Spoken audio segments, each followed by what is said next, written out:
ইয়েমেনের সানা আন্তর্জাতিক বিমানবন্দরে ইসরায়েলের বোমা হামলায় অন্তত ৩ জন নিহত হয়েছে, আহত হয়েছে কয়েকজন।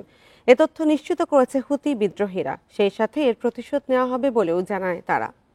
বান্ডেল থাকলে প্রতি সেনমানিতে টাকা বাঁচবে। বিকাশ সেনমানি বান্ডেল কিনে জিতুন প্রতি লেনদেনে। এদিকে ইসরায়েলি সেনাবাহিনীর দাবি, তাদের হামলায় বিমানবন্দরটি পুরোপুরি অচল হয়ে গেছে।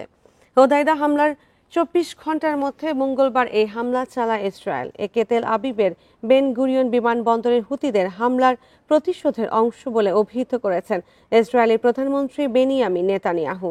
বলেন, যারা ইসরায়েলের ওপর হামলা চালাবে তাদের শেষ করে দেওয়া হবে। একই বক্তব্য ইসরায়েলি প্রতিরক্ষা মন্ত্রীরও। সেই সাথে ইয়েমেনে হামলা ইরানকে বার্তা দেবে বলে মন্তব্য করেন তারা।